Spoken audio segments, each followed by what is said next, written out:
Tarot healing വിത്ത് ശ്രീരുദ്രയിലേക്ക് ഏവർക്കും സ്വാഗതം. ഇന്നത്തെ കറണ്ട് സിറ്റുവേഷന് വേണ്ടിയിട്ട് ഇന്നത്തെ ടാരോ ഗൈഡൻസ് എന്താണെന്ന് നോക്കാനായിട്ട് നമുക്ക് 2 കാർഡുകൾ എടുത്ത് വെച്ചിട്ടുണ്ട്. അപ്പം 2 കാർഡുകൾ എന്താണെന്ന് നമുക്ക് നോക്കാം. 2 കാർഡുകൾ അതിനായിട്ട് കിട്ടിയിട്ടുണ്ട്. അപ്പോൾ ആദ്യമായിട്ട് നമുക്ക് കിട്ടിയിരിക്കുന്ന കാർഡ് നിങ്ങൾക്ക് കാണാൻ സാധിക്കുന്നുണ്ടാകും. ദ കിങ് ഓഫ് സോർഡ്സ് എന്ന കാർഡാണ്. ഈ കിങ് ഓഫ് സോർഡ്സ് എന്ന കാർഡ് സൂചിപ്പിക്കുന്നത്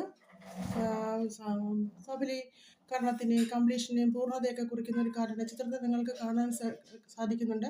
എന്തും ചെയ്യാൻ കഴിവുള്ള ഒരു രാജാവിനെയാണ് ഇതിൽ കാണിക്കുന്നത്. ഒരു സിംഹാസനത്തിൽ ഉപേക്ഷനായിരിക്കുന്ന രാജാവിനെയാണ്. അദ്ദേഹം ഭരണാധികാരിയാണ്. നിങ്ങൾ പൂർണ്ണമായും പരിവർത്തനത്തിൽ എത്തിക്കഴിഞ്ഞിരിക്കുന്നു എന്ന് ഇതിൽ നിന്ന് മനസ്സിലാക്കാം. അധികാരത്തെ കുറിക്കുന്നു. ഇപ്പോൾ നിങ്ങൾ എന്തെങ്കിലും ഒരു അധികാര പദവിയിലുള്ള ഒരാളായിരിക്കാം, അല്ലെങ്കിൽ ഫാമിലിയിൽ നിങ്ങളാകാം ഏൺ ചെയ്ത കുടുംബത്തെ നയിക്കുന്ന ഒരാൾ. അതായത് മൈൻഡ് ഷാർപ്പാക്കണം, ബുദ്ധി ഉപയോഗിക്കണം, തീരെ സോഫ്റ്റ് ആകരുത് എന്നാണ് ഈ കാർഡ് നിങ്ങൾക്ക് നൽകുന്ന അഡ്വൈസ്.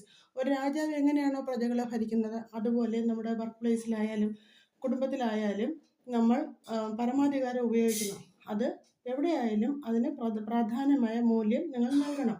അപ്പം അതിനായിട്ട് നമുക്ക് അടുത്ത ഒരു ഗൈഡൻസിന് നമുക്കൊരു കാർഡ് എടുത്ത് നമ്മൾ വെച്ചിട്ടുണ്ട്. അതേതാണെന്നും കൂടെ നമുക്ക് നോക്കാം.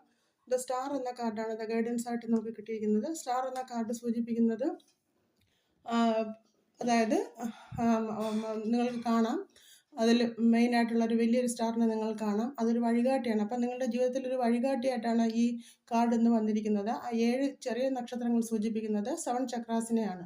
അപ്പോൾ നിങ്ങൾ ഇന്ന് ചെയ്യേണ്ടത് എന്താണെന്ന് വെച്ചാൽ, ഈ കാർഡ് നൽകുന്ന സൂചന വിശ്വാസം, രോഗശമനം, പുനർജന്മം തുടങ്ങിയവയാണ്. ചിത്രത്തിൻ്റെ പുറകിലുള്ള വലിയ നക്ഷത്രം നിങ്ങൾക്ക് വഴികാട്ടുകയാണ്. നിങ്ങളുടെ ജീവിതത്തിൽ പുതിയ പല വിജയ സാധ്യതകളും വരുന്നുണ്ട്. അതിലേക്ക് എത്തുക എന്നാണ് ഈ കാർഡ് എന്ന യൂണിവേഴ്സ് ഈ കാർഡിലൂടെ നമുക്ക് നൽകുന്ന സൂചനകൾ. അതായത് പുതിയ പല പദ്ധതികളും വരുന്നുണ്ട്. പ്രതീക്ഷ കൈവിടരുത്. ബാലൻസ് ചെയ്ത് മുന്നോട്ട് പോയി വിജയം കൈവരിക്കുക. യൂണിവേഴ്സിൻ്റെ ബ്ലെസ്സിങ്സ് നിങ്ങൾക്ക് എല്ലാവർക്കും ഇന്ന് ഉണ്ടാകും. കാരണം ഒരു രാജാവ് എങ്ങനെയാണോ പരമാധികാരം ഉപയോഗിച്ച് മുന്നോട്ട് പോകുന്നത്, അതുപോലെ ജീവിതത്തിൽ മുന്നോട്ട് പോയി ബാലൻസ് ചെയ്ത് നമുക്കുള്ള സാധ്യതകളെ ബാലൻസ് ചെയ്ത് മുന്നോട്ട് പോകുവാനാണ് ഈ 2 കാർഡുകളിലൂടെ ഇന്ന് യൂണിവേഴ്സ് നിങ്ങൾക്ക് നൽകുന്ന നിർദ്ദേശം. ഏവർക്കും ഒരു ശുഭദിനം ആശംസിക്കുന്നു. നന്ദി, നമസ്കാരം.